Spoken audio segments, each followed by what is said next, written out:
Mark, today's joke is wrong on a number of levels, so I'm going to give you a couple of seconds to prepare yourself.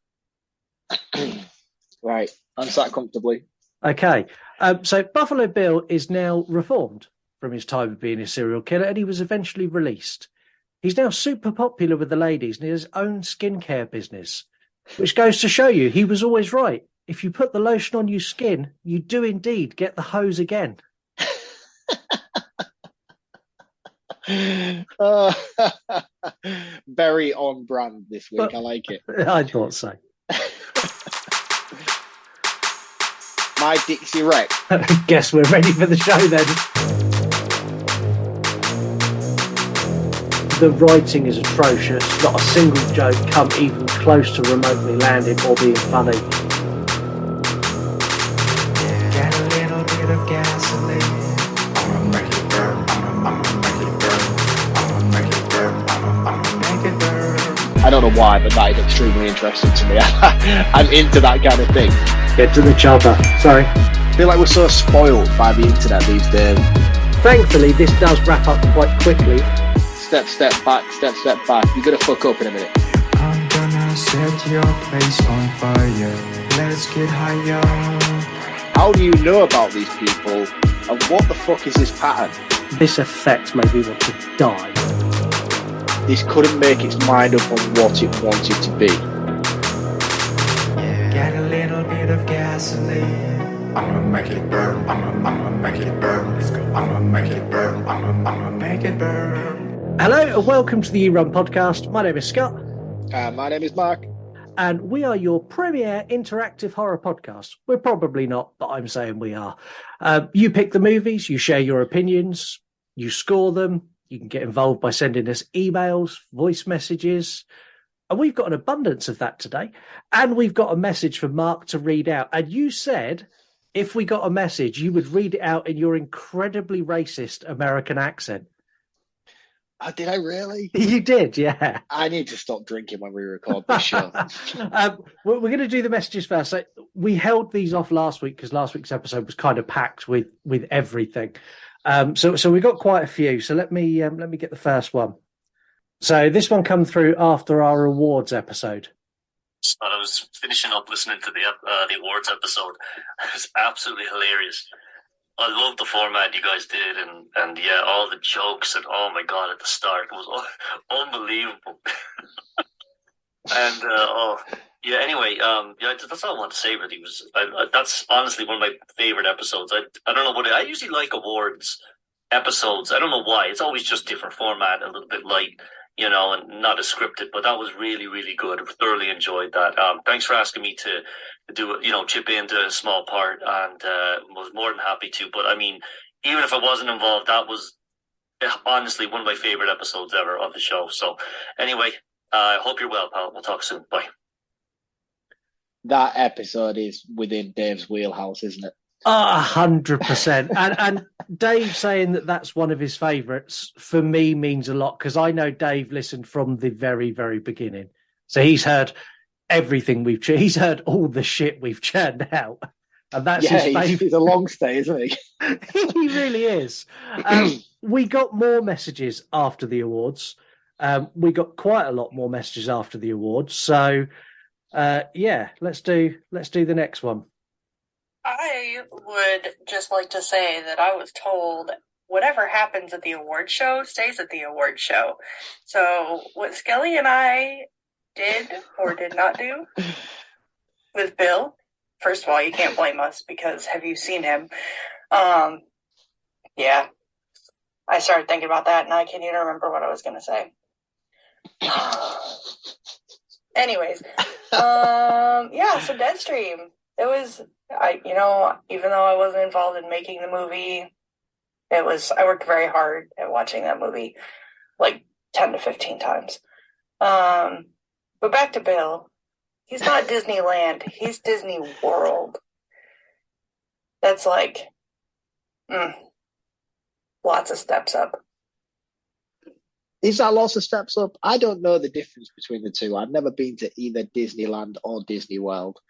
I have been to Disney World, but not to Disneyland, and I don't know because how can I categorize? I've not been on Bill Skarsgård, so I'm not sure how he compares to either.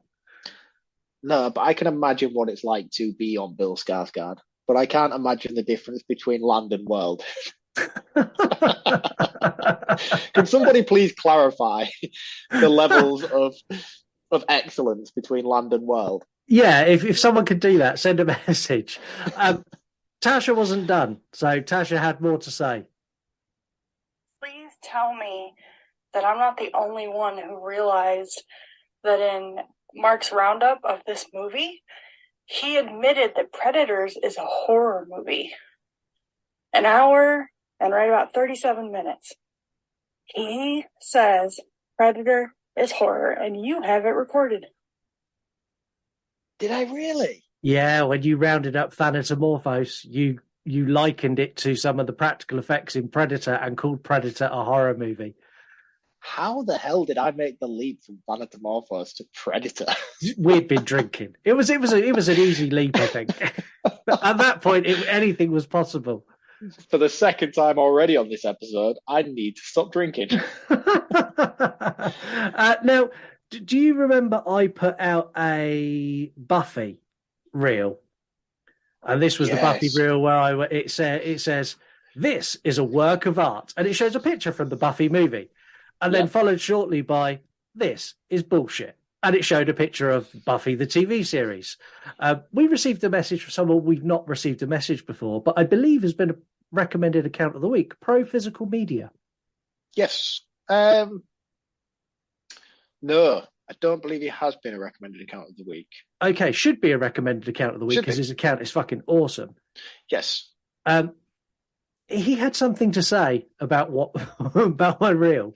I'm not surprised, to be honest with you, mate. As soon as you put this out, I was like, I know I hate on the movie quite a lot, but there is a line you do not cross. Do you think I crossed it? Oh, definitely. So this is the message I received. I'm going to do this fancy thing called send a voice message. Yes, it is hot take. And yes, there are many people that prefer the movie to the TV show. I grew up on the TV show and I did see the movie as I was older. And when I say I grew up on the TV show, I literally was saved by the TV show. It saved my life. I would be dead if it wasn't thanks to Buffy. But you get what I mean. And I'm running out of time. Anyway, so yeah, this is all in jest. We can't all agree on everything, and we don't all have to agree on everything. It'd be a boring fucking world if every cunt agreed on everything. If you don't like language, I apologise. Anyway, yes. That is the first ever, and this is we're getting calls for what I'm about to say. That is the first ever rational Buffy fan who's ever called the show. Yeah, they're very few and far between these days. Yeah, and that is a very rational take. We all have different takes. And I know that Buffy means a lot to a lot of people. But also I like poking the Buffyverse because the Buffyverse do get very fiery. Yeah, it's a fun collection of people to wind up, isn't it? They take things very seriously. There's 3 fandoms that are really good to poke to get a reaction. 1 is Buffy. 2 is the Halloween fans. Say Halloween 3 rocks, and you're guaranteed a success hit. And the 3rd one is Nightmare on Elm Street fans. Say anyone should play Freddy Krueger instead of Robert Englund, and it's like opening the floodgates of hell. Oh God, I can imagine. I'm not really that sort of asked about the Nightmare franchise and who gets recast. No, so it doesn't really mean that much to me, but I have seen some of the wildfire and the way it spreads. Even just like a simple little, maybe a clickbait article where someone's like, "Ooh, so-and-so is rumored to be cast in the new Nightmare on Elm Street," even though there is no new Nightmare on Elm Street coming out anytime soon. Yeah. But it's just one of them clickbait articles to get a reaction and get shares and likes. People go wild. Check our TikTok at You Run Podcast. There is currently a reel there where I've given people the option to recast Freddy. Yeah, lots of wild takes. I tell you what, though, really good take. Bryan Cranston. He's a bit old though now, is he not? I think it needs to be somebody younger, because the thing is as well, like, you can hide it all under practical effects. So give somebody who's got some longevity. I mean, Bryan Cranston is massive. He's not going to take on a role like this. Cast an unknown who could take it on, make it his own, and then take it for the next 10, 15 years. Don't just take somebody for the name. Yeah, is my opinion. That's my 10 pence worth. I'll give you that. We also got a message this week from a new listener, and you're now going to read this in your incredibly, but it's a racist American accent. So off you go. Oh man, this is way too early in the show for me to be pulling out tricks like this. You'd have got me at the end of the show. I'd have been well up for doing this. That's why it's at the start. I want to feel your uncomfortableness when I listen back and edit it. I'm surprised you can't feel it already. Right, I don't know why I'm going to go this way with it, but this is just what it's telling me to do. Thrilled to have found y'all's podcast. So many podcasts are terrible. Yours is not, though. Your levels could be better. Is that a typo? Our levels could be better? No, our levels could be better. It's the audio thing. It's where you keep moving your mic away from you like you just did then. Oh, yeah. Apologies. That is definitely me. Yeah. Thank y'all for the Lost Boys episode. Great fun, and agree with y'all's conclusions. Just lightning in a bottle. I need to catch. Are they actually American? I know. It's going to sound even worse if they're not. I don't know. I need to catch on and figure out y'all's channels. Would you like to join the conversation? I'm 58. I remember sitting in the theaters and watching Friday the 13th, Young Frankenstein, and Close Encounters of the Third Kind as a kid. That's all. Glad I found y'all's. Texas rules. They didn't say Texas rules. No, they didn't. And that's from Tom. That's a new list of the show. Tom, apologies if you are American, especially if you're from the southern states and Mark just absolutely butchered your native tongue. Anyway, if you want to get your voice heard on the air like you've just heard, or you want your message read on the air in Mark's incredible southern accent. I don't know if we would go as far as to say it was incredible. There's a couple of ways you could do that. You could send us an audio DM on Instagram, or you can record a TikTok with no music and we can pinch the audio from there. Or you can send an email to yourunpodcast@gmail.com. As you all know, we like to give love to other accounts. And last week I hijacked this, and after I hijacked it, I felt guilty. So I feel pleasure now handing back to Mark what he created. Recommended account of the week. Recommended account of the week. Did you just do the end of the Strictly bit? Well, yeah, I'm trying to condense it because you take it and leave it in. So I thought maybe just a little warm up bit might just keep me in the flow. So this week's recommended account. Oh man, do you know what? I feel very out of touch with that. You're not allowed to take this from me anymore. It feels weird now coming back after a week. Yeah, I won't take it again. Apologies. So this week's recommended account is Hey, I Remember That. This is an Instagram account that showcases basically adverts from yesteryear. So you'll have it's nothing even really relevant. It's just stuff that you'll watch and you'll be like, I remember that. Hence why the account is Hey, I Remember That. like the Tango advert, things like that. Yeah, so they'll do stuff like the Tango advert, or even just simple stuff like the Intel Pentium Pro computers back in the day.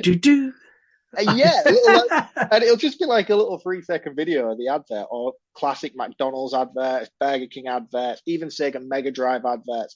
It's a lot of fun. It really is. And the reason why I've picked this account in particular this week is because I know there is a lot of accounts out there that do similar stuff to what this account is doing. But this is quite a low reach account. They don't have many followers, but they do showcase a lot of posts. And you know me, I'm a sucker for uniform and everything has to look right and perfect and symmetrical on your page. Whereas they do that. They have a background. Everything looks the same. They have like a retro TV in the middle of it with a nice uniform background. It looks very pleasing to the eye. Whereas my page must give you anxiety. It does. It really does drive me mad sometimes. I look at it like, Scott, And these other accounts as well. Do you know what? I'm just going to ramble for a minute. If you're a reviewing account, please review your films in order. Or don't. Just leave it chaos. You don't need to be massive OCD like Mark. No, I talk to Elise about this all the time, and sometimes she'll message me. She's like, oh, hey, just to piss you off, you know, I reviewed Halloween 2 the other day. I'm going to drop Halloween 6 this afternoon. I'm like, fuck. Don't do that. It annoys me.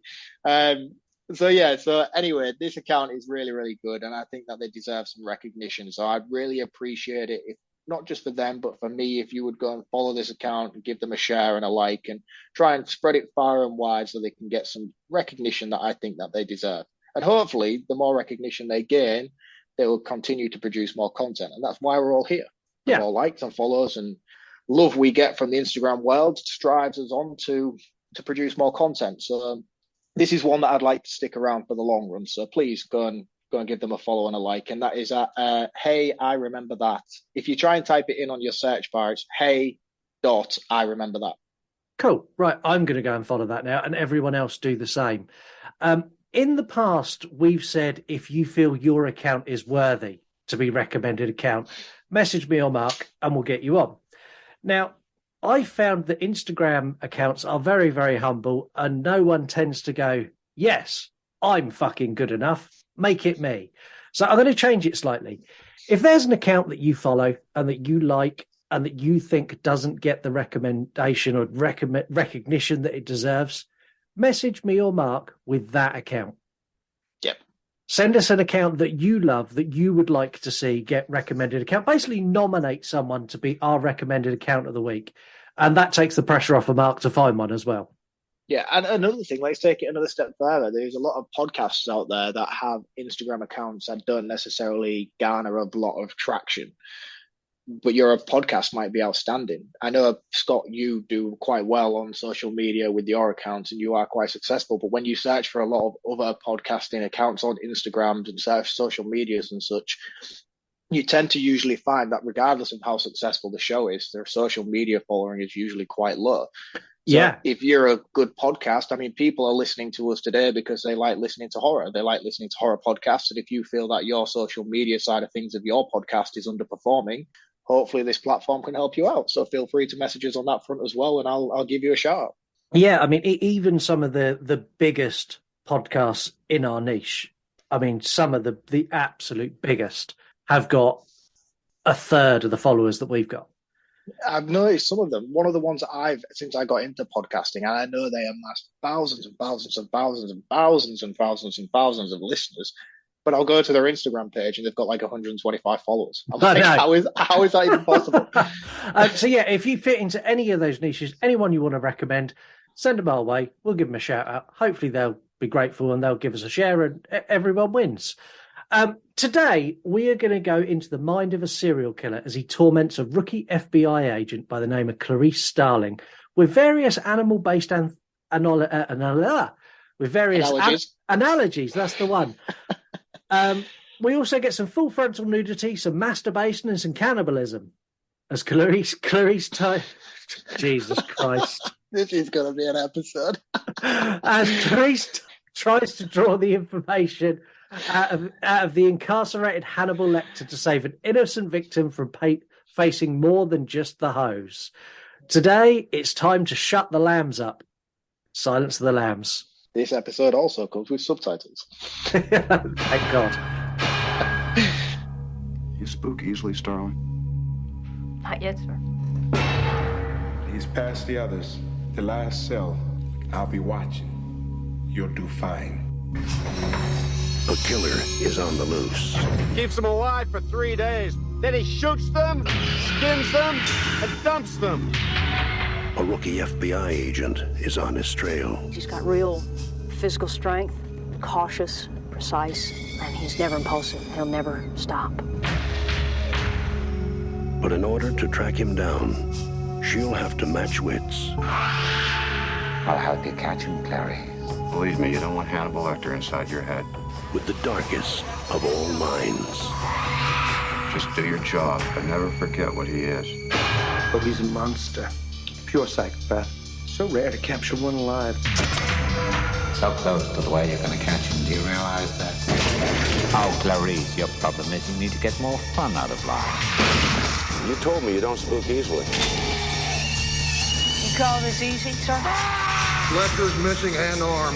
Man's a raving maniac. Who knows what he'll do?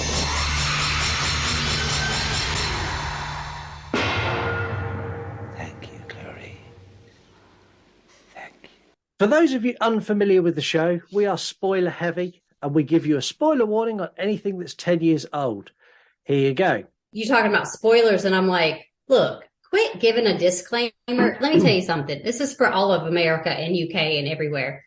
First of all, you can read the fucking episode title and be like, I've never seen this. Don't fucking listen to it then. Lost Boys came out before Jesus was born. Like, if y'all haven't seen it, that's not anybody's problem. Don't listen to the damn episode yet.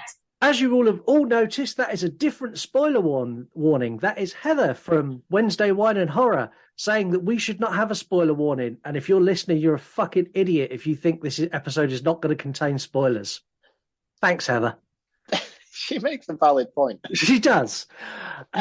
We will go through everything. We're going to cover all the plot points and the whole shebang. So if you don't want it ruined, go away, go watch the movie. If you've not seen this movie, seriously, come on, go watch it. Listeners score the movie. They've scored this a 9 out of 10.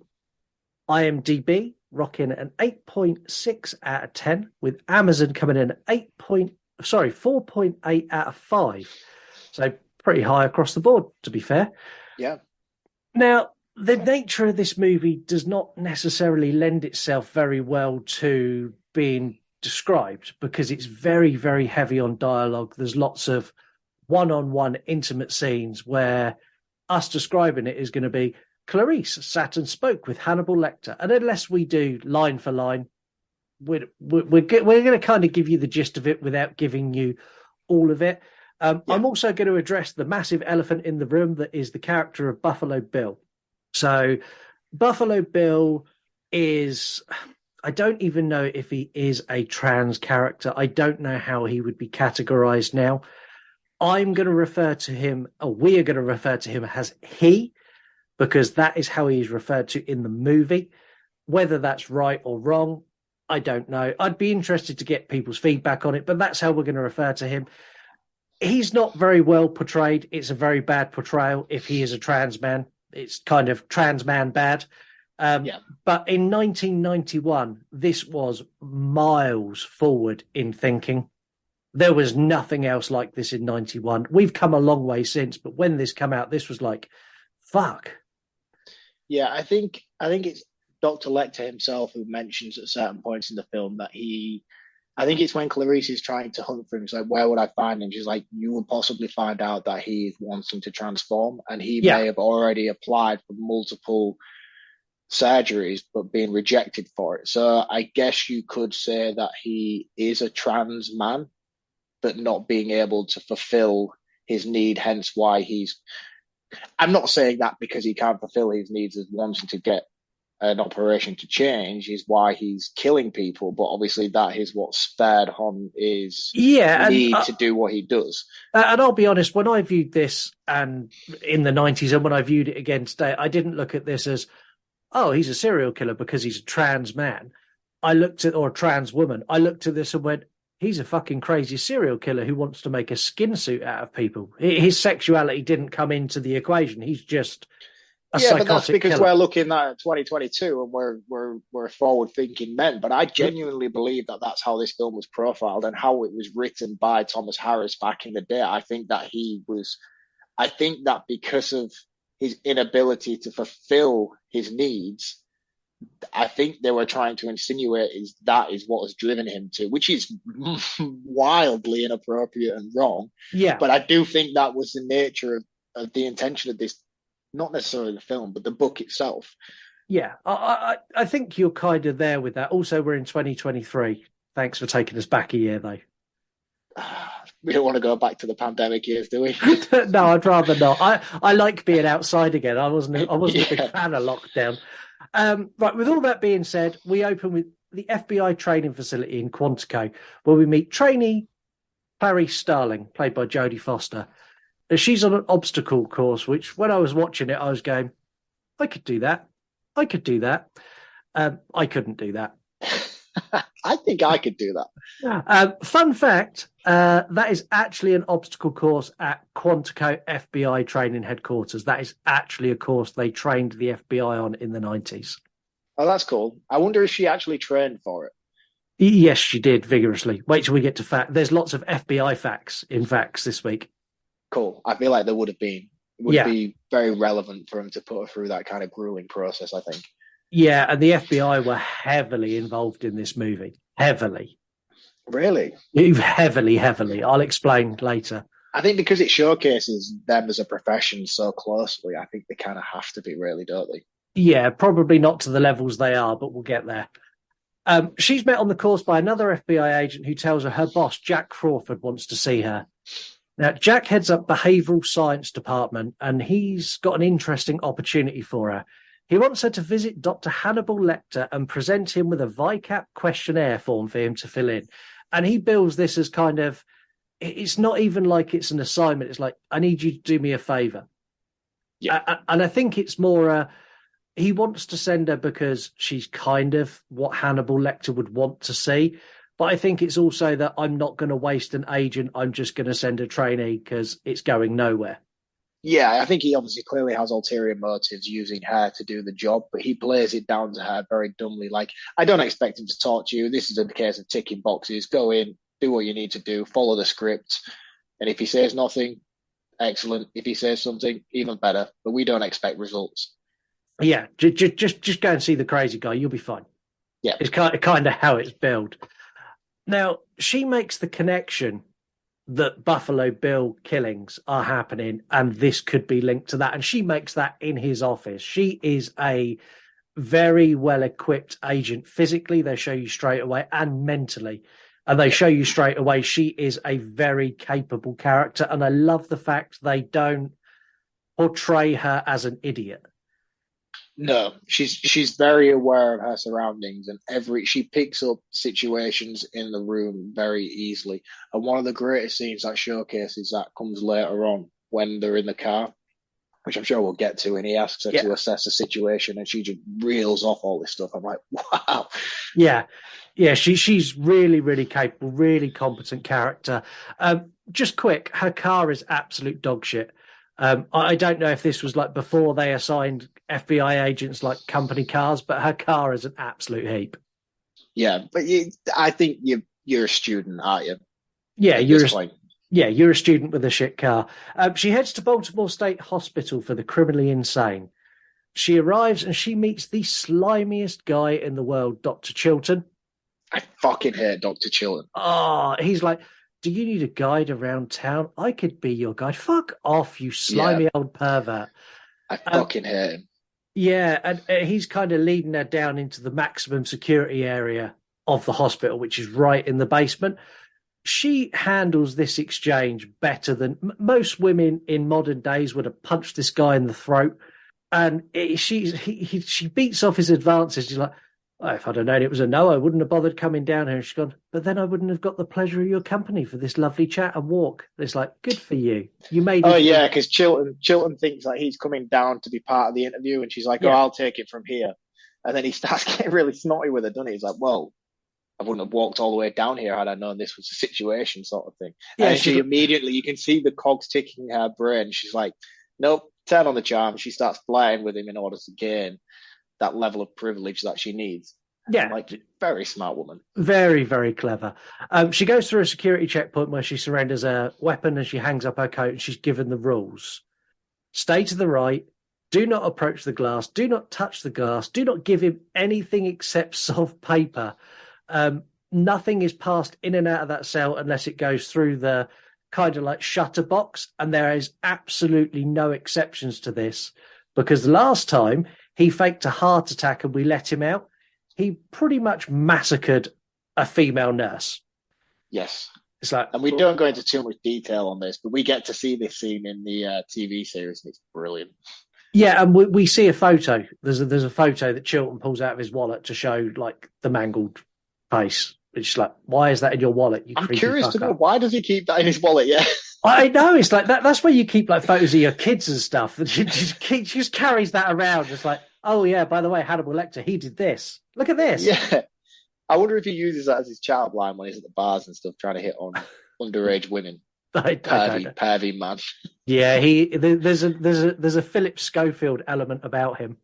I knew there was a Philip Schofield line in there somewhere. Thanks for drawing it out. Do I say it? Do I say it or no? I don't need to. Scott will get there eventually. Yeah, I got there. She walks in and she has to go past 3 cells, one of which contains a man which is bouncing off the walls. And he says that he can smell her lady parts, but he doesn't say it as nicely as that. She arrives at Hannibal's cell, and the impact of this scene's awesome.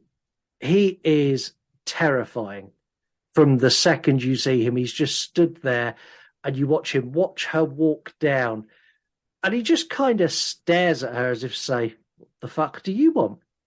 Now, I want to say something on record now and go back on something that I've said on multiple episodes in the past, and I feel very, very silly for saying it. I have always said throughout my time on this show that Mads Mikkelsen is the greatest version of Hannibal Lecter. I haven't seen Silence of the Lambs in years and years and years, and it's because of this episode that I've watched it again recently. I want to retract my statement. Anthony Hopkins is the greatest, especially not so much in Hannibal, but we're not covering that episode today, but in Silence of the Lambs. Wow. Yeah. Oh my God. As soon as this scene happened, I was like, yeah, I'm wrong. I need to own up to my mistakes immediately. And the thing is, at this point, he hasn't said a word. He hasn't even moved. He's just stood there. And instantly you go, yeah. Do you know we almost got Sean Connery as Hannibal Lecter? A Scottish Hannibal Lecter. Can you imagine?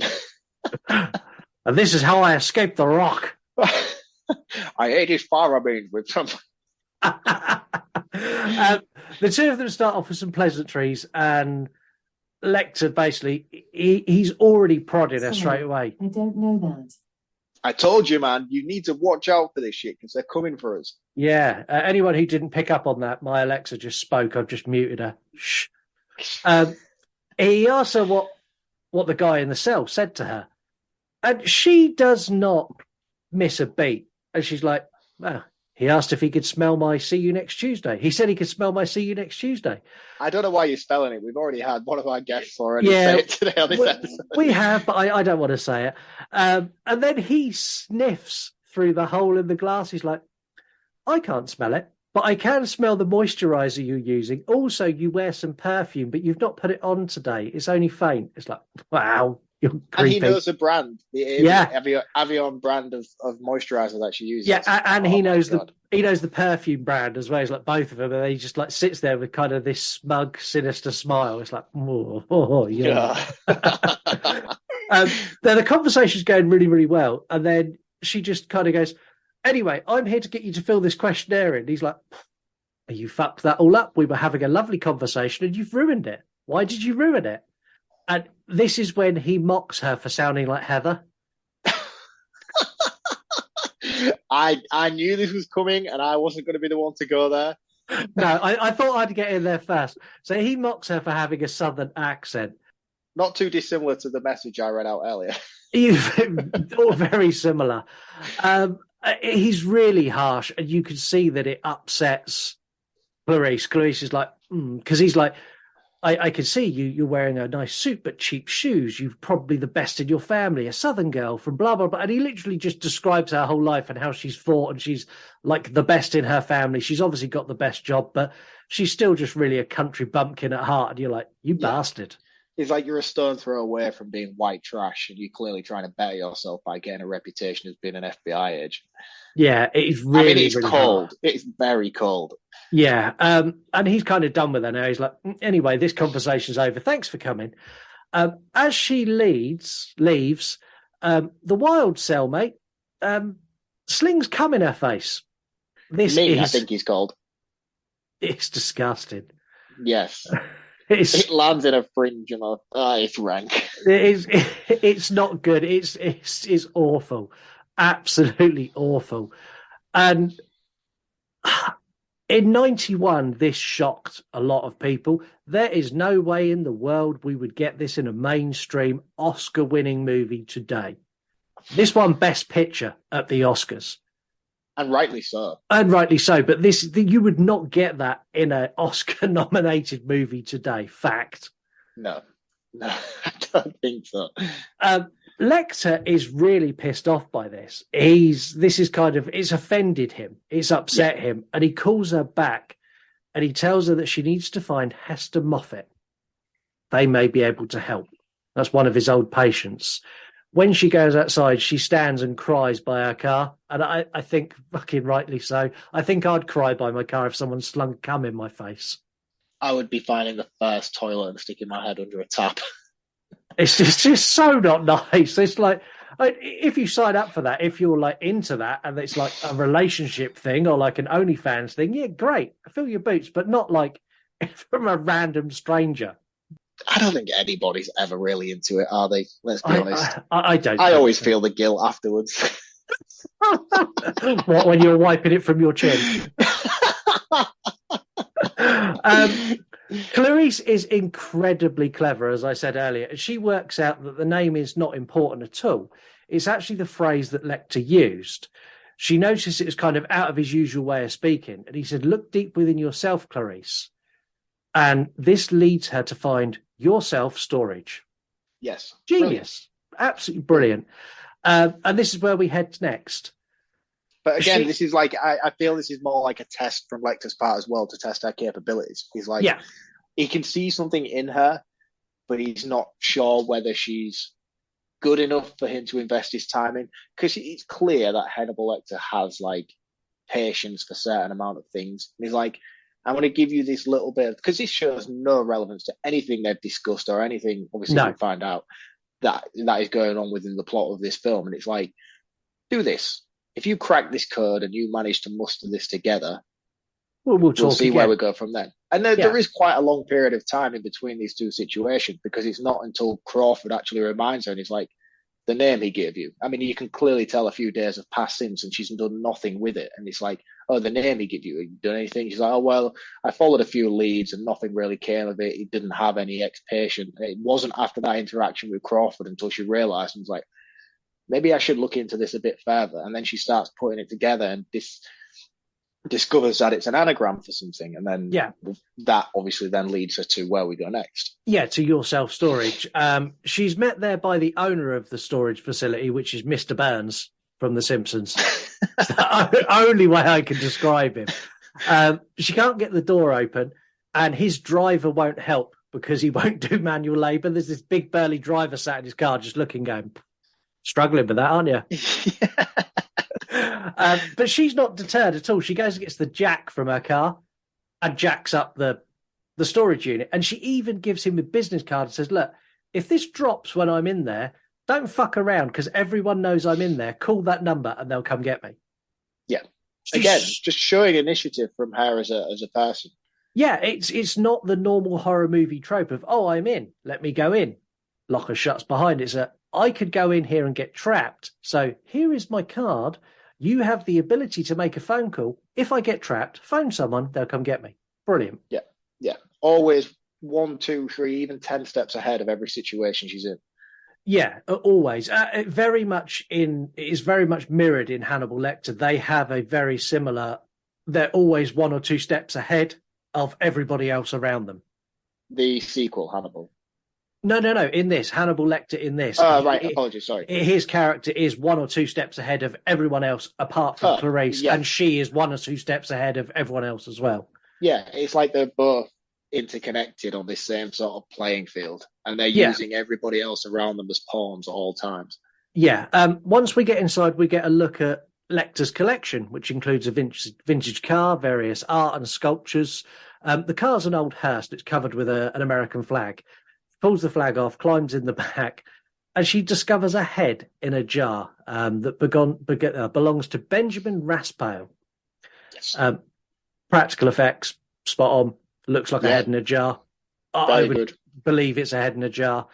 Now, I was surprised by her next step. So she goes straight from here, straight back to the asylum to see Hannibal. Yeah, she doesn't radio it in, does she? She goes straight to get answers from Lecter. And Yeah. this is in the middle of the night as well. Yeah, and this is, for me, probably one of the most impactful scenes, and this establishes that Hannibal Lecter is fully in charge of this situation. So she sits on the floor, and Hannibal's cell is completely in darkness. You can kind of catch just like a glimpse of him, and it's so creepy. And she starts questioning him. And then, like, the post box opens, and Clarice reaches in, and he's given her a towel. He's like, I'm not, it's kind of almost like I'm not going to answer you till you've dried yourself off and you've calmed down a little bit. So there's a towel. You sort yourself out. Mentioned that it was raining on her way into the. Oh, absolutely tipping it down. She's soaking wet. Yeah, she hasn't been had cum thrown at her again. She's had to make her way past 16 cells to get to Lecter. And we find out why she's not had cum thrown on her, because the lights come on. But before they come on, he's explaining that the man the head in the jar is not one of his victims. It was a fledgling killer. Not too dissimilar to Buffalo Bill. He's basically, Buffalo Bill killed this guy. It's that cut and dry. But he's like, it was a fledgling killer, and I kind of acquired it. It's like, okay. Yeah, he was an ex-patient of Lecter's. And Buffalo Bill was, yeah. No, but this guy was, yeah. This guy was a patient of Lecter's, and he hadn't turned up for one of his appointments. And Lecter even makes a point of saying that he found it incredibly rude that he didn't turn up without notice. So he went to investigate, probably to eat him because he eats the rude. Yeah. And then this is when he found the body, and he said rather than reporting it, he decided to keep it for a trophy. Yeah, and preserve it.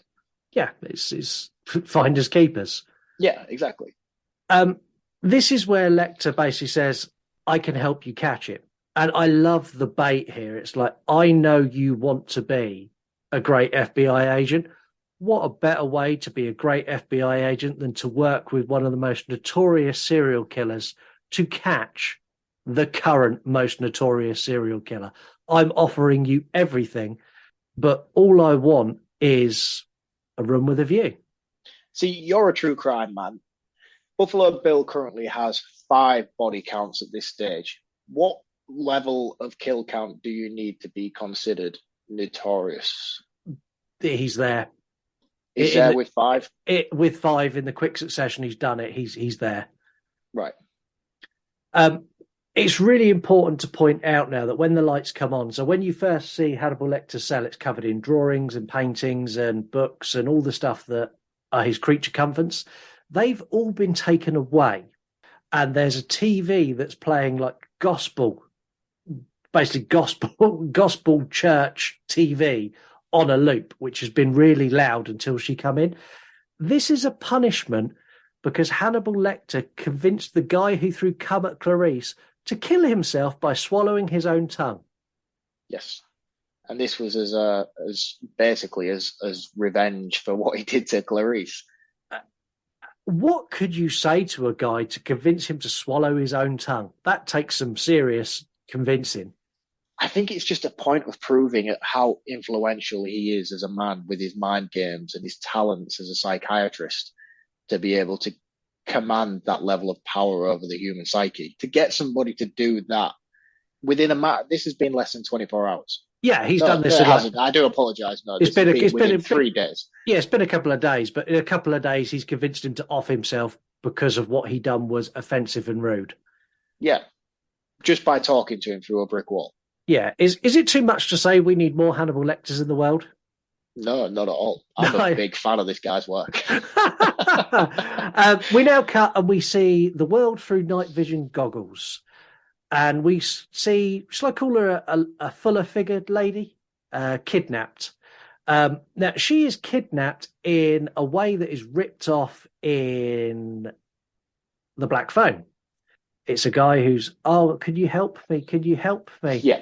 And she comes over to help, and she ends up shoved in the back of a van. This is also stolen from Ted Bundy. This is how Ted Bundy kidnapped people. Yeah, he used to be on crutches with all sorts of ailments. Yeah, and the story of Silence of the Lambs is actually inspired by, or the book was inspired by an FBI agent who interviewed Ted Bundy to help catch the Green River Killer. I've always been curious about the Green River Killer, but I've never actually looked into it. I've seen lots of like films and documentaries and stuff pop up about him, but I know very, very little. Yeah, so Bundy helped catch him. Yeah, kind of. He gave them insight very much in the same way that Hannibal Lecter gives insight in this. Ah, so that's cool. Yeah, really cool. Thomas Harris has drawn inspiration from actual real life events in order to write this. Yes. Yeah. So in essence, Hannibal Lecter is Ted Bundy in a way. Kind of, yeah, just more polite and a nicer human being all round. Less rapey. Much less rapey. Why do we always laugh at the word rapey? It's not a laughing matter. I think it's just the fact you normally pull rapey out of nowhere. We'll be talking about like butterflies and you'll go, yeah, well, that's rapey.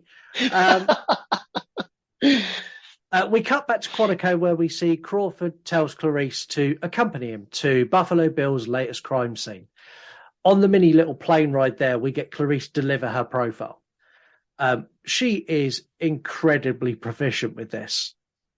So well adapted. And this scene on the plane has been mirrored and copied for 20 seasons on Criminal Minds.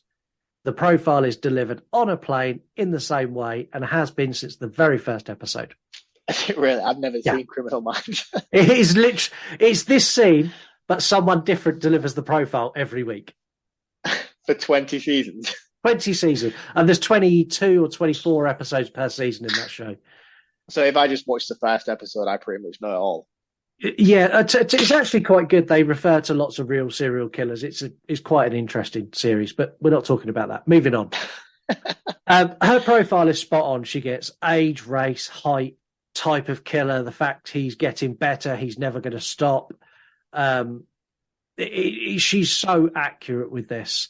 The thing that really mesmerized me about this scene in particular is the fact that she doesn't just say all of these things. She gives reasoning on why she's come to that assumption.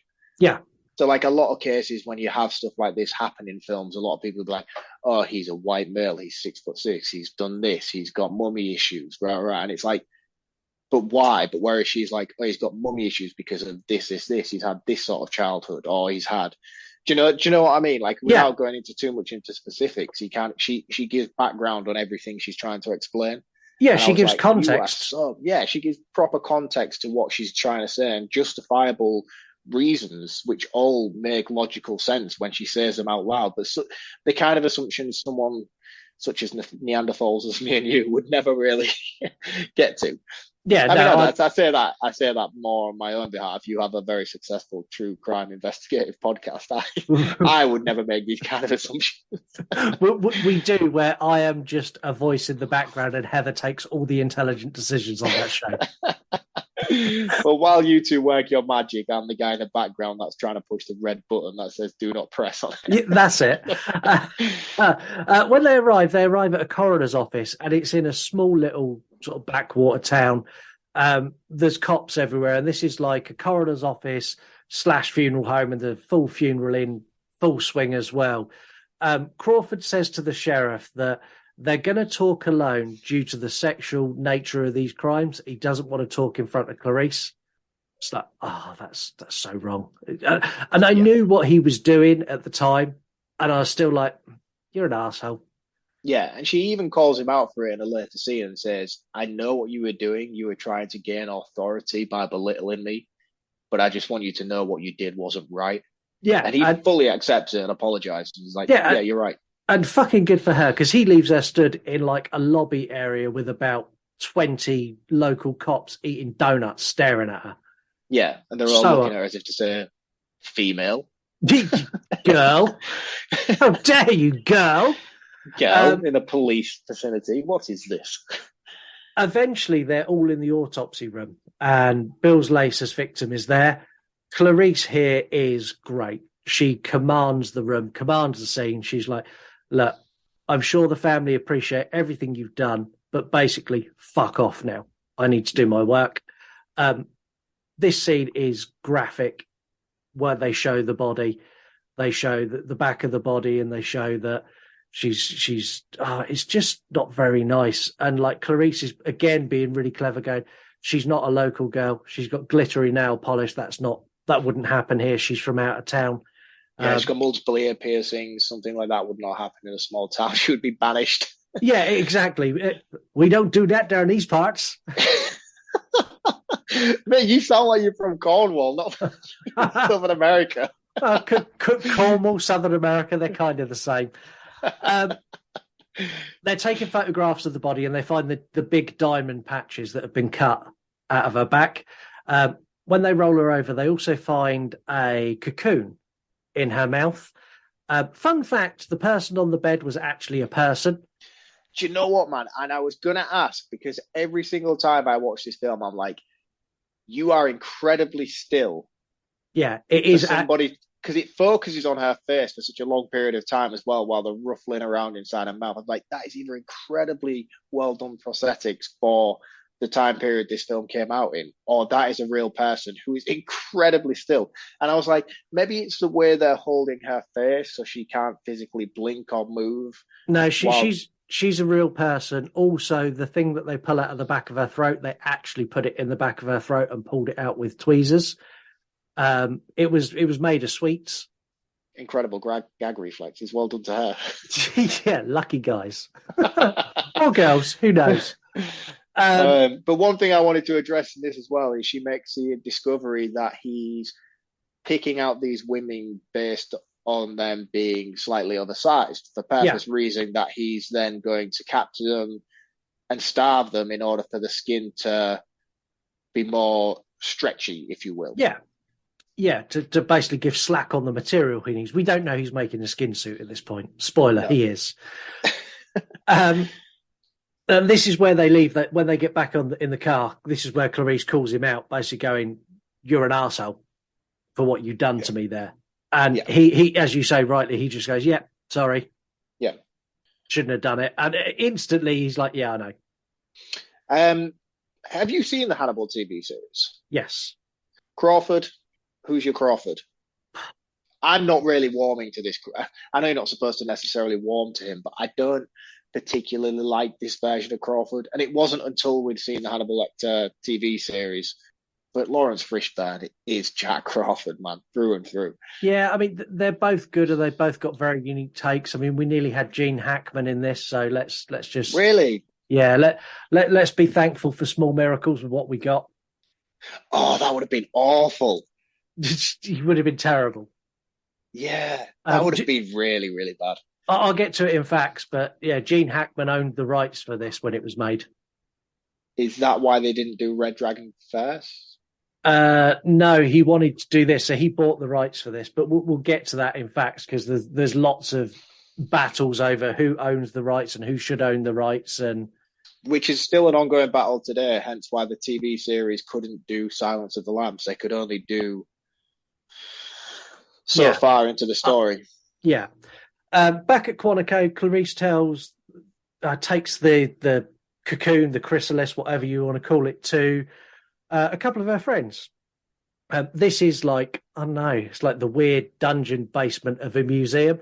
And the guy with the wonkiest eyes in the world, I shouldn't call him out on it, but my God, I don't know if he's looking at me or looking away from the camera.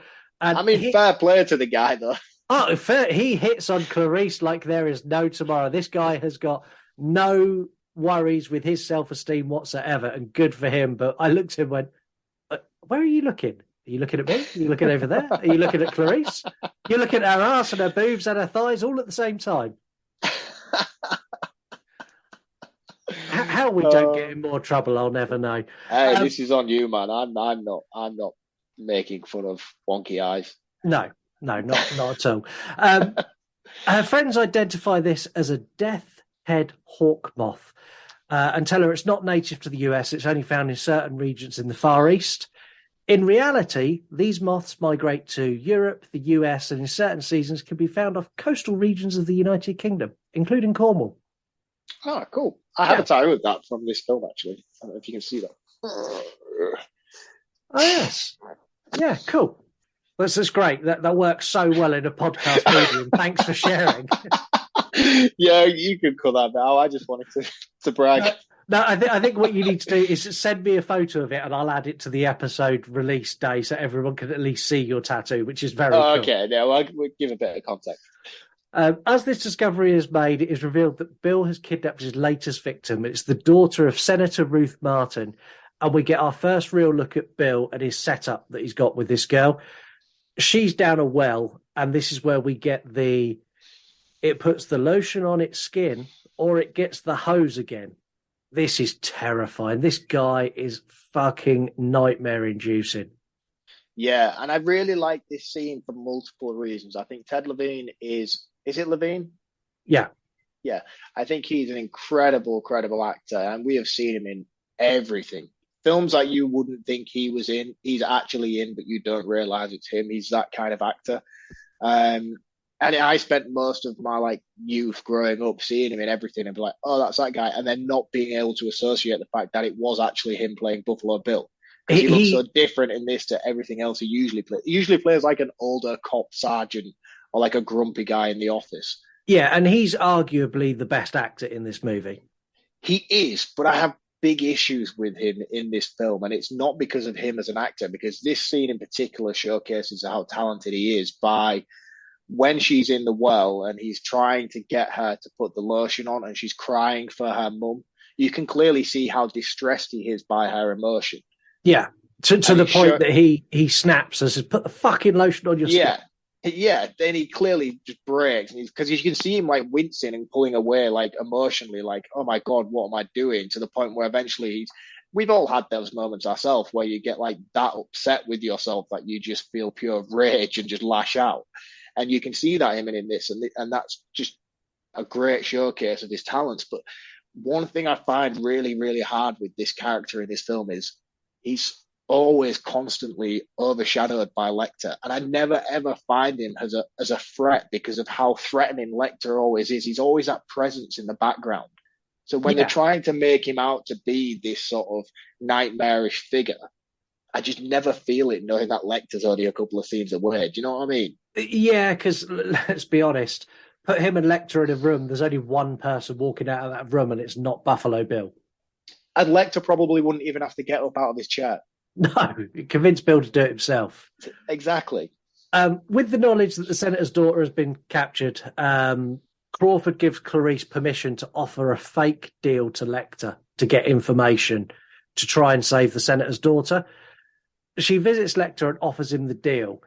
And she's like, you get a view, and you also get to go to a beach once a year or once a month, and you get to swim in the ocean. Anthrax Island. Anthrax Island. Do you think Lecter knew this? I think Lecter knew this deal was bullshit, and it was all just part of his plan. All he wants is to be moved, because when he's moved, he knows he can get out. Yes, I think he knows this is a ploy. He knows he's not going to be given those kind of luxuries based on his previous... They're not going to move him out of any sort of cell in order to... He knows that if he agrees to this, and I also think that he knows Shilton's probably listening into this conversation. Hence, he strategically planned this whole outcome. So he knows Shilton's listening, in which case he agrees, to which case Shilton then comes in and says... Because doesn't Shilton then contact the senator? Yeah, so this is where we get this is where the quid pro quo comes from, where she asks a question, he asks a question, and he asks her about her childhood, and she says that she grew up on a farm after her parents died, and he's like, and what made you leave the farm? Was it a sneaky uncle? She's like, no, it was nothing like that, and she kind of bats the question away. And where she does that, he's like, I'm going to help you, but it comes to an end. He's like, well, I'm going to help you, but we're kind of done for today. Now, this is where we find out that Chilton has been recording these messages or these meetings. And he calls the senator and goes, I can't believe you made a deal with the FBI for Lecter to help. And the senator's like, what? Yes. Senator's like, what are you on about? And then he goes, well, I tell you, I can make a deal because I can get the information out of Lecter. And it's like, you slimy bastard. Yeah, he's a prick. He is a slithery little snake, and I do not like him for 1 second. However, I just want to make a call back to that interaction with the quid pro quo between Lecter and Starling. And this scene in particular highlights why this film won an Oscar. for Best Motion Picture. This cinematography used in this scene in particular, we get quite a lot of scenes throughout this film that feature point of view camera perspectives, and they're done so subtly that you don't even realize that it's point of view perspective. The earlier ones in the scene is where you feature Starling in the gym. She's training, and Crawford, someone comes in and says, "Oh, Crawford's coming for you," and you get the camera moving as if it's Foster's perspective looking around the gym, and you see the camera walk off. But it's this scene where it really focuses on it, and I just sat there in amazement throughout the whole conversation between the two of them, because you see Lecter sat on his bed when Clarice Starling comes in. She sits in the chair in front of him. They begin talking, and then you see the camera rise up as if it's Lecter standing up in his chair, and then the camera slowly moves towards the glass screen in which Clarice is sat, and you get Lecter's reflection appear in the glass. Yeah. And you can see that you are then looking from Lecter's eyes as he's come closely to the glass, and you see his reflection closely appear as he's coming towards it. And I was just like, wow, that is just... And it does it quite a lot throughout this film. You get it throughout multiple scenes, but it's just done so subtly that you don't even realize it until you're actually paying attention to these kind of things. And when I watched it back on this watch this time, and I was actually doing it from a critical standpoint, and I was paying attention to these kind of things, I was like, wow, that was one of the most amazing and subtle things I think I've seen done in cinema in a long time. Yeah, and the other thing they do in this, shot wise, that is exceptional, I know that there's been articles written on this and all sorts, is when it is a male character on the screen talking to Clarice, they stare straight down the camera as if they're staring at you, the audience, to put you in Clarice's shoes. And when it is Clarice looking at the screen, she's never looking at you directly. Oh, that's really cool. That makes me want to go back and watch it again just to watch that now. Really cool. And it's kind of like, if you watch it and then you notice it, you kind of see the world through her eyes, where everyone is staring at her. So like the bit in the mortician's office, every single man stares straight down the barrel of the camera, straight at the audience. Lecter does it all the time. Chilton does it whenever he's face on camera, right down the lens. It's like, wow, you all stare at Clarice way too much. It's just mesmerizing, though, at how subtly clever this is filmed. It really, really is. It's exceptionally well filmed, without a question. It's one of the best shot movies ever made. Take horror out of it, just ever. Yeah.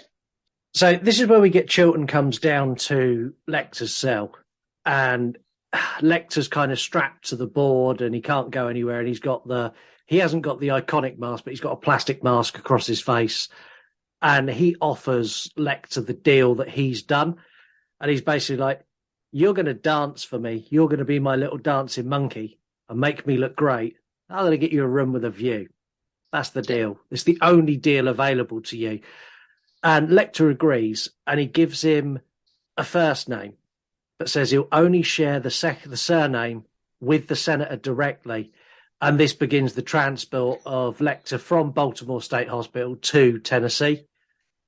The amount of security when he comes off the plane is insane. It's like a scene from The Fast and the Furious. There is fucking SWAT teams everywhere. They wheel him out on the board, and he's now got the brown mask with the bite protector across his face. The synonymous Lecter mask that we all know and love. Yeah. I find it strange that mask is so iconic. In a 2-hour plus movie, it's on his face for fucking 3 minutes. Max. Maximum 3 minutes. He gives the name willingly. It's Louis Friend. And he doesn't say much else. Lecter is this again. This makes me feel like what you said earlier about him knowing that this is all a ploy. Yeah, because the senator comes over and offers him terms, and he's like, "Save your terms. Your daughter's life is more important. I believe you'll stick to your word. I will tell you everything you need to know, and we will talk logistics afterwards." And this is when he goes off on his rant. Yeah, and this is when he's really vicious here, and it's the first time you see Lecter be really nasty. And he's saying that twins, when one of them dies or gets hurt, the other one can feel the ache or the pain. And he's gone, "Was your daughter breastfed? I wonder what part of you will ache when she dies." It's like, oh, fucking hell, Lecter. And he's like, "Are your nipples hard, madam?" Yeah. But he does it in such a charismatic way, and it's like, oh. Yeah, and then she's like, "I'm done." And as he gets wheeled off, he then spouts off fucking loads of facts, description, where the last time he saw him, literally everything. And then he's gone, "One last thing, Senator. Nice suit." I love this line. It's like he just has to have the last little dig, and like you, even though he's wearing a mask, you know he's smiling. Yeah, but obviously they can't transport him back immediately. So No, he goes to security cell. Yeah, and the security cell is basically a cell in, the best way to describe it is like a school hall, but it's in a building. So the third level of a building, there's a cell in the middle of a room that he can't, basically he's surrounded, he can't get out. They can see him from all angles. There's nowhere for him to hide. And this is where Clarice arrives, because obviously this deal's been done under her. Lecter's been whisked away, and she sneaks in to see Lecter, and she brings his drawings. And this is where we get more of their quid pro quo. And he's like, "You lied to me last time you were here." And she's gone, "And you lied to them, because the name you gave Lewis Friend is an anagram of iron sulfide, which is fool's gold." And Lecter just kind of smiles. He's like, "Yeah, all right, fair point." And he's like, "Well, now I've told you the truth. You need to tell me the truth." And she says that when she was a child, she was staying with her aunt and uncle, and she heard a noise at night, and it was screaming. So she went to investigate, and it was lambs being slaughtered. So she took a lamb and she ran off into the night. And Lecter's like, "And the screaming of the lamb still haunts you, doesn't it? Which is why you need to catch Buffalo Bill, because you want to stop the lambs from screaming." It's like, silence the lambs. Silence the. He doesn't say it, and I'm glad they didn't get him to say it. I'd have been disappointed. Anyone who says the movie title in the movie, I'm kind of like, "Oh, don't do that." But again, like, it's such a cool title for a film because it's such a subtle subject in the actual story. Like, this conversation takes place over a 40-second period, and like you said, this is a 3-hour movie, and it's like, well, 2-hour plus movie, and it's it really holds no bearing on the actual story. No, but as soon as you get to this scene, like if you don't know why it's called this, as soon as you get here, you go, "Ah, that's cool." It's one of those things that I love in a movie where you get to a point and you go, "That's great, well done." Yeah. So much thought and effort went into making that work. You've done such a good job, bravo. It's almost like you want to stand up and give a clap. Yeah. You nailed that. Well done. Yeah. Well done. You. Like that moment in Home Alone when you realise he's home alone. Yeah. Yeah, exactly that. Moving on. This is where Dr. Chilton arrives, and he's basically, they're manhandling Clarice out. They're escorting her out. Did you spot the cameo here? Big cameo. No. George A. Romero is one of the security guards. No fucking way, is he? Yeah, he is. Is he really? Yeah, he's one of the security guards on screen for about 3 seconds. That's amazing. Now I'm going to go back and watch this again tonight. As they're dragging her out, she's demanding Lecter tells her the truth. And he's like, "Everything you need to know is in the case file." And she rushes across and takes the case file from Lecter, and then she's taken out. I love this scene as well because they linger on, because it's being so apparent throughout this whole film, like, do not touch Lecter, do not go near the glass, because if he gets hold of you, that's it, you're fucking dead meat, basically. And as she grabs the case file from his hand, you can see him gently stroke her finger, which is basically saying, if he wanted to, she is dead. But he has this thing for her, and they have this mutual connection that's... I think it's a mutual respect. It's a very powerful scene. I know how subtly it's done as well. I'm like, that's really good. Yeah, I think it's at this point when she comes in and goes, "It was fool's gold, you motherfucker." He kind of goes, "Yeah, well done. I respect you. You're a very clever, very, very clever lady." Yeah. I think that was the point. We now reach my favourite part in the entire movie. It's what I was waiting for the first time I watched it, and it's what I wait for every single time. We get to see what Hannibal Lecter is actually capable of. So earlier, he stole the pen off of Dr. Chilton when they were getting off the plane. And he's got a part of this pen palmed in his hand. 2 guards approach the cell and they tell him to sit down, put his hands through the bars, and they cuff him with the bars, with his hands through the bars, so he can't go anywhere. They come in and they're going to put his dinner down on the table. He's like, not on the drawings, please. So they stop and they put it on the floor, and then they turn their back on Lecter. And as soon as they turn their back, you're like, you fucked. It's all over for you. Lecter comes to life at pace. He jumps up, he bites one of their faces, and then beats the other one to death with his baton, with his own baton. It's like, oh, and like as he's doing it, he's wearing white, and like you get the splatter, and you can see Lecter's really taking pleasure in the fact that he's killing this guy who's actually been really nice to him. To the beat of the classical music playing in the background as well, it's very haunting. Yeah. So the police in the building realise things have gone bad when they see the elevator move. And the elevator comes from 3 and it goes up to 5. And then it starts coming back down to 3 again. And they're like, what the fuck's going on? No one's up there. Then they hear a gunshot. And the guy in charge, great, he's like, lock down the building, put a 10-mile block outside of this building. No one gets in, no one gets out. Get up there and sort it out. I love what they do here. I absolutely love it. So they go up to the 3rd floor and they go into the room. And this is where we see one of the guards has been effectively filleted and strung up with like the Star-Spangled Banner bunting to the side of the cell. Very cool. Very, very cool.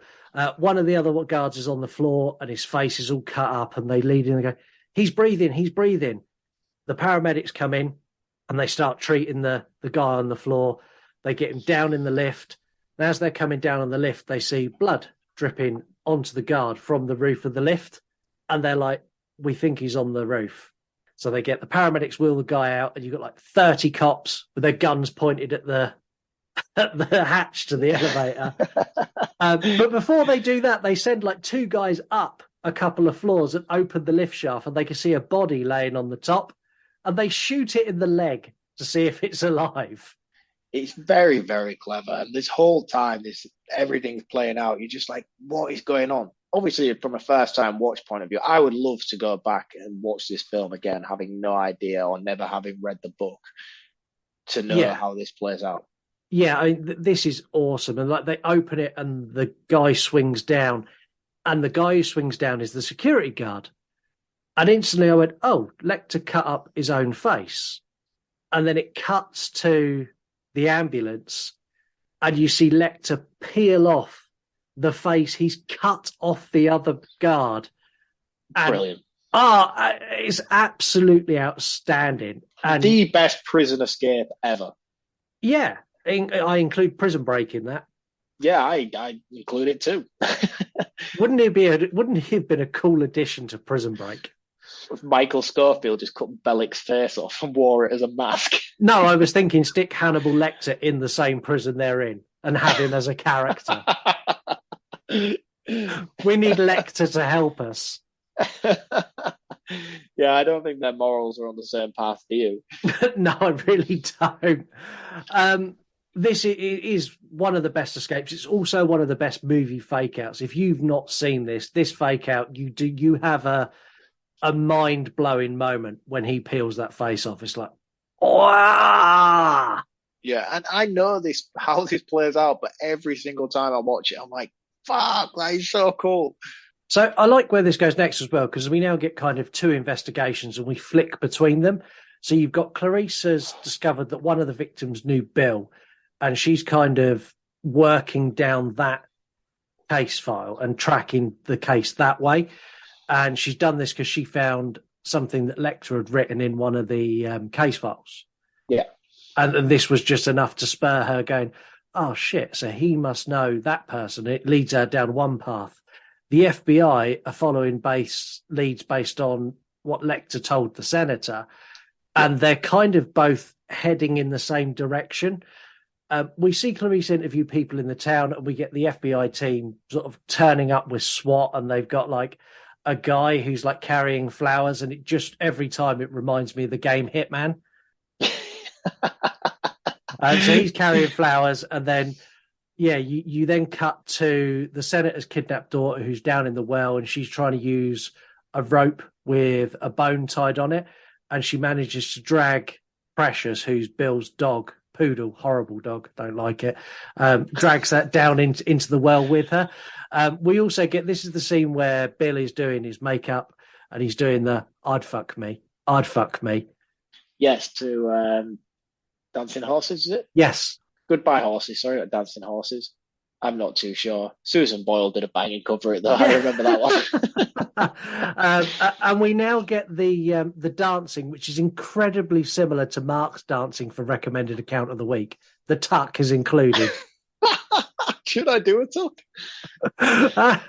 we every single male listening to this podcast at one point or another has tucked their junk between their legs, stood in front of a mirror and gone, "Ooh, I'm a lady."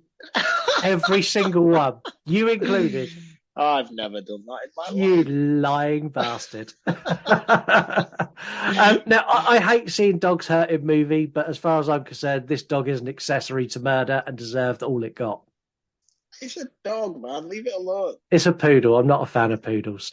No, I'm not either. Anyway, Bill loses his shit that his dog is down in the well, and he's going to get a weapon, and then you see the doorbell ringing, which triggers an alarm in the basement, and you see that as SWAT burst in, and you're like, oh my God. And not for a single second did I think they weren't in the right place the first time I watched this. No, I didn't either. But this has been done so many times, but I have to feel this was the first place it was, where you get that contrasting element of the two locations. Do you know? You don't know which one it is. Another movie where that was stolen? The Black Phone. Of course, yes. Yeah, exactly the same. Literally a mirrored scene. And they burst in, it's in the wrong place. And the person at the door is actually Clarice. And he invites her in, and she's asking about the person who lived there, and he's playing it really cool, and he's like, oh no, but the brother lived here. I've got his business card somewhere. And he's fumbling. And like, she's asking about, he's like, oh, is it about that girl? And I love the fact that he obviously knows about the girl, and he's like, oh, was she a thicker set lady? And he can't help himself, and he's kind of like sniggering to himself as well. You're like, you bastard.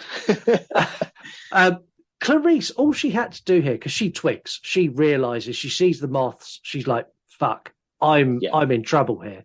All she had to do was go outside and call for backup, but instead she pulls her gun. The thing is, though, if she'd have gone outside for backup, would he have taken that opportunity to kill the senator's daughter? I don't know.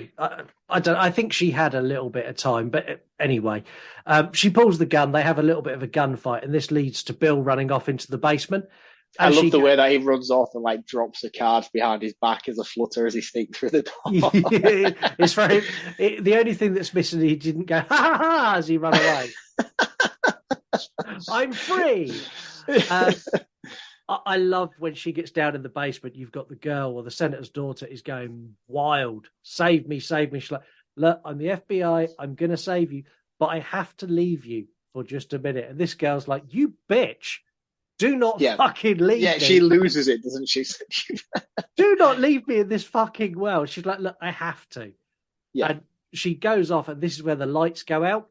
And we get a callback to when you saw him using the night vision earlier.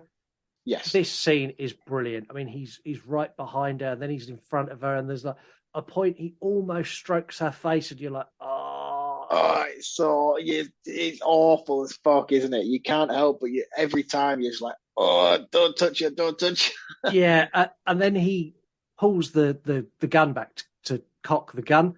And which is a perfect callback to the scene earlier where she's doing the FBI trials. She's like, you didn't check your blind spot. Yeah. And then you see the gun click, and within a split second, she sort of just turns, shoots, and drops to the floor. Oh, to avoid any array of bullets. It's like training at its finest. She goes full Loomis. She empties fucking 6 into him. And he's clearly dead, spitting blood on the floor, and she's reloading to go again. And a part of me was like, yeah, fuck it, go again. Yeah, and she's like, fucking, you're dead now. It's really, really good. And this is when the rest of the FBI arrive. Yes. And we cut to her being walked safely out of the house. And the senator's daughter takes a fucking poodle with her. Well, do you not? That's the rule, isn't it? If you're kidnapped by a serial killer and you escape, you get their dog. I would kill the dog. Every and time I don't condone killing dogs. Fuck that dog. Do you want a treat? Do you want a treat? Remember that time you kept me in a well? Fuck you. But that, you wouldn't want to take that home as a keepsake, would you? That's just going to be like flashbacks to the time you was captive by a serial killer. And his evil dog. Yeah. Called Precious. Which is now your evil dog called Precious. Which has now been renamed Well Dog. We cut forward. Buffalo Jill. Buffalo Jill. We jump forward, which I can only imagine is a couple of months, and we see Clarice graduate. And we then get like the after party of the graduation, and there's lots of like glad handing, and there's a really good moment with her and her mentor, and his name's escaped me, not Chilton.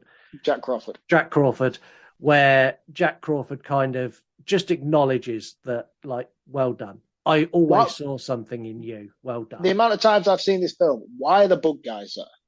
Because they're part of that institute. So I'm guessing she's invited them as her friends as they helped her solve the case. Oh, right, okay. I'm guessing they're her guests. She gets a call while she's at this dinner, this party, and she takes it, and it's Dr. Lecter. I love this call so much. This Favorite is part of the film for me. He is at his finest here. He's like, "Oh, congratulations on your graduation. I'm not going to come after you, Clarice, and I would hope that you extend me the same courtesy." And she's like, "I can't do that." He's like, "Oh, well, I understand. Anyway, can't chat. I'm having an old friend for dinner."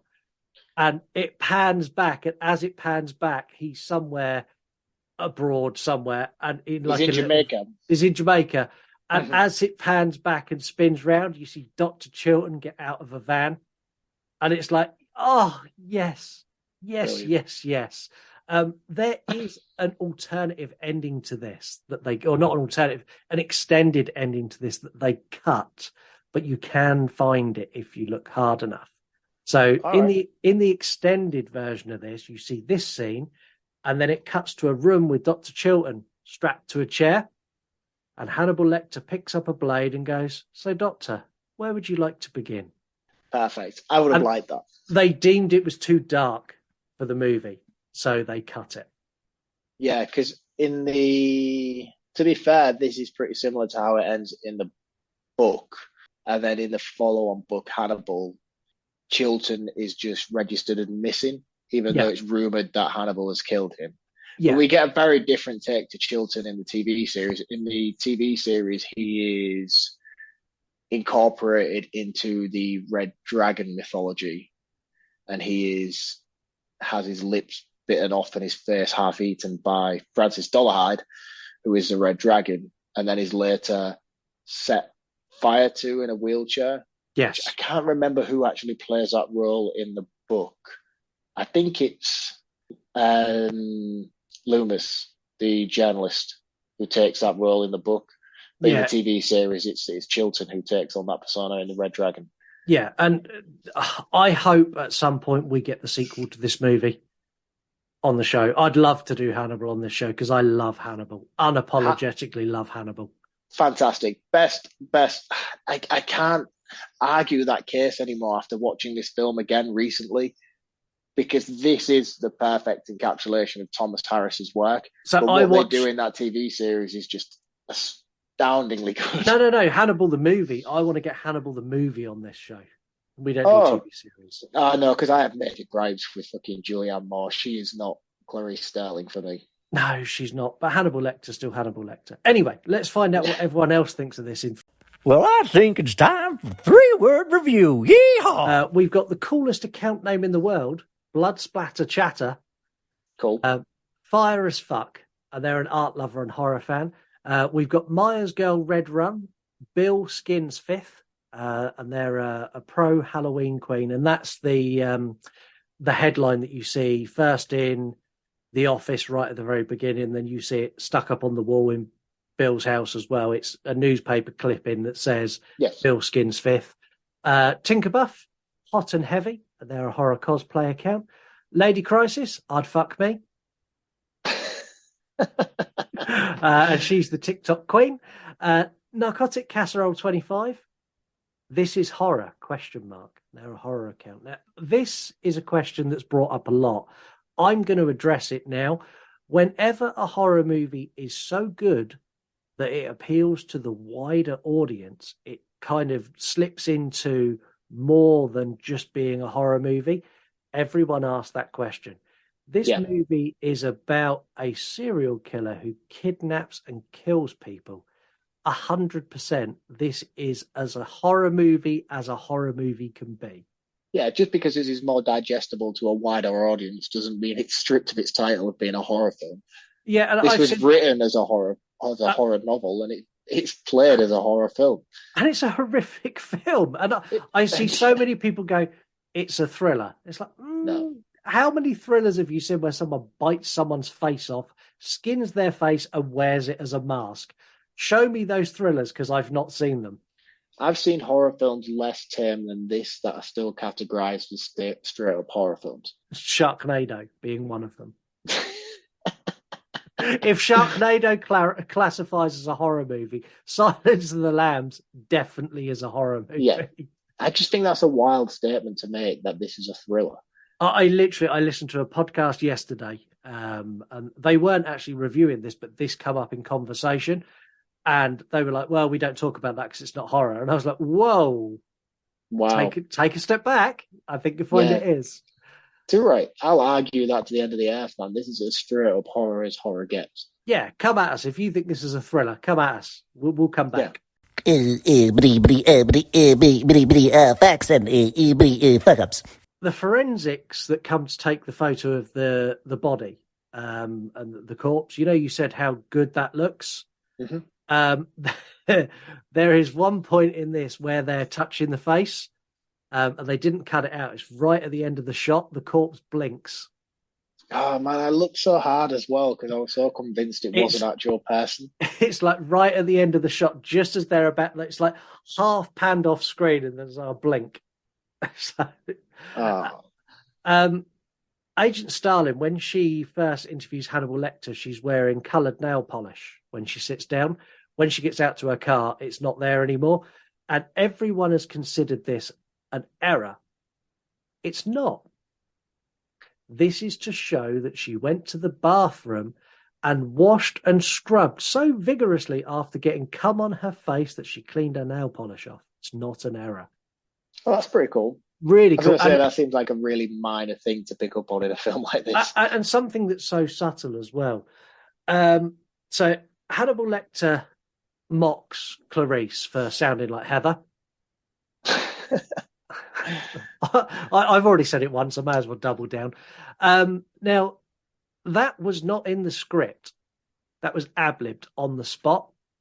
Her reaction is genuine because she was genuinely pissed off. She felt like he had personally gone after her. She was fuming. She's very southern, isn't she? Yeah. Afterwards, thanked him for making that so authentic. But apparently at the time was like, they called cut, she stormed off going, you fucking arsehole. Oh, really? That bad? Yeah, I really pissed off. And then it wasn't until they played the shot back, she went and said, thank you very much, because that was brilliant. And he's like, yeah, I know. I'm Anthony. I'm a sir for a reason. In preparation for this, Anthony Hopkins is a method actor. So he spent all of his time on set in the persona of Hannibal Lecter, which is quite scary. But he went to visit several serial killers in prison. He also studied multiple serial killer cases and was present in over 30 court hearings of serial killings and gruesome murders to get into that headspace. Wow, that's dedication, though. That's not a nice headspace to be in for a long period of time either.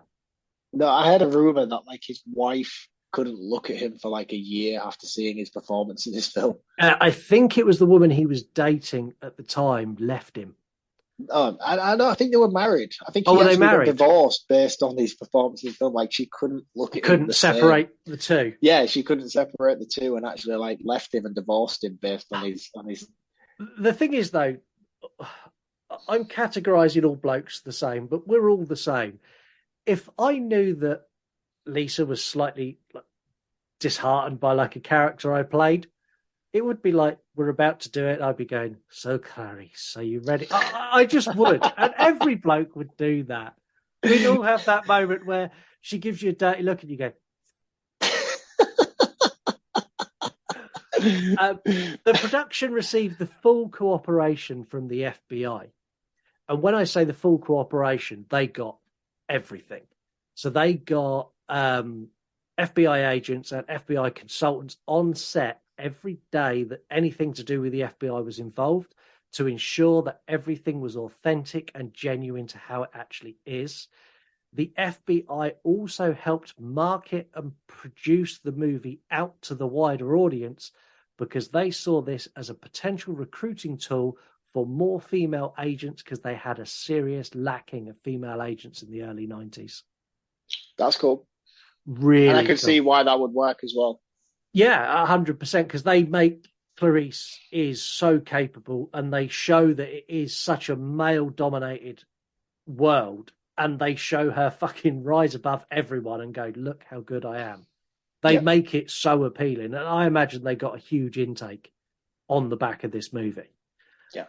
Buffalo Bill's dance that's in the book was not in the screenplay for this movie. It was cut.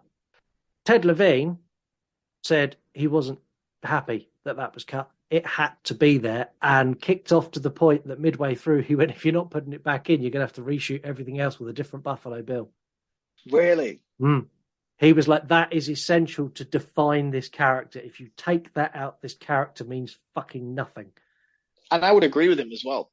Yeah. And I think it's a very important part of who he is. Yeah, it really, really is. And it's one of the most iconic scenes in cinema now. Yeah, and I would say one of the most iconic scenes in this movie by a country mile. Yeah. Did you know that we have been looking at naked ladies on the poster of Silence of the Lambs since it was released? Yes, it's by artist Salvador Dali. Salvador Dali, I do indeed. So the pattern on the back of the Death Head Hothmork, God, that's hard to say, is Involuptus Moor, which is a picture of 7 naked women made to look like a human skull. Yes, very, very cool. So cool. How much do you reckon it cost them to make this movie in 91? Are we talking triple digits? No. 62 million. $19 million. Wow. Yeah, next to nothing. Because neither actor really were anything before this. They weren't huge before. I think they still would have commanded a fairly decent salary. They had done other stuff, but they weren't by any stage like megastars. No. How much did it take at the worldwide box office? 240 million. Keep going. 340 million. $272 million off a $19 million budget. Wow. They must have been doing cartwheels for months at how well this done. Highest grossing thriller of all time. Exactly. Would you like to take roundup on this first, or would you like me to go first on this? I'll go first because mine's going to be brief. There isn't anything really to say on this film that hasn't already been said. It's a masterpiece. I think the score from Howard Shore is outstanding. I think the cinematography and direction is superb, as I've already highlighted throughout this long depth discussion already. I think the performances from everybody else involved, even down to bit part players such as Drac Crawford, even though he's not particularly my favourite portrayal of the character. I think the actor who portrays him in this film is fantastic. Ted Levine as Buffalo Bill, again, fantastic. Anthony Hopkins, what he does with the character of Hannibal Lecter in this film is unparalleled to anything you will probably ever see on screen again. And it's one of those portrayals where you forget about how fantastic it is until you actually go back and revisit it. And that's not a statement that I say to take anything away from him as an actor or his performance in this film, but because it's so subtle you forget how impactful and important it is until you revisit it and watch it again. Same with Jodie Foster. She too in this is superb. The way she takes on the role of this character and builds and develops her throughout the course of this film. All of them, again, and I mentioned about Ted Levine and the way that he builds on his character and the level of emotion that he shows. The casting is superb. And for a lot of them, in fact, probably for the majority of them, I don't think any of them have ever seen or will probably likely encounter in the rest of their careers performances like what they have given here. I think this is the pinnacle of what they had to offer as actors and actresses. And as sad as that may seem to say, I don't think Anthony Hopkins has ever done anything, even with the follow-up sequels when he's revisited this character again, has ever developed or produced a performance like what he's done here. It's iconic. Oscar worthy, and rightly so. Silence of the Lambs is a 5 out of 5. It is the perfect movie, not just horror, not just thriller. I think it is the perfect movie that appeals to so many audiences.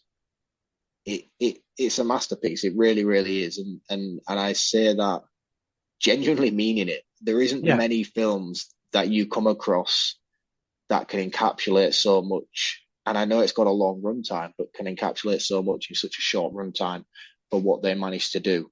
Granted, the runtime is quite long, but you kind of it just flies by so quickly because you become so invested in the story and the characters and everything that comes with it. It's a joy to watch from start to finish. And the subject matter is so dark and so visceral. And it really, really is a pleasure because you can't help but focus on so much. And already I've mentioned so much tonight that this thing that I haven't picked up on, and I've seen this film countless times and will probably likely see countless times again in the future, and will still continue to notice subtle little instances and bits of dialogue, bits of screen time that you never picked up on the first time around or the third time around or the fourth time around. So it's a perfect movie with countless rewatchability factor. So yeah, it's a 5 out of 5 and deservedly so. Okay. I'm going to start mine off with a fact that I forgot. I don't know why. I think I scrolled past it. So Gene Hackman bought the rights to this, and he wanted to adapt this, and he was going to play Jack Crawford. He got 50 pages in to adapting it, and then realised, actually, this is really hard to adapt. And then it got adapted by someone else.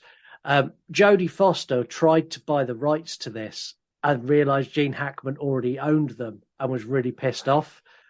She wasn't their first choice. She lobbied to get this role.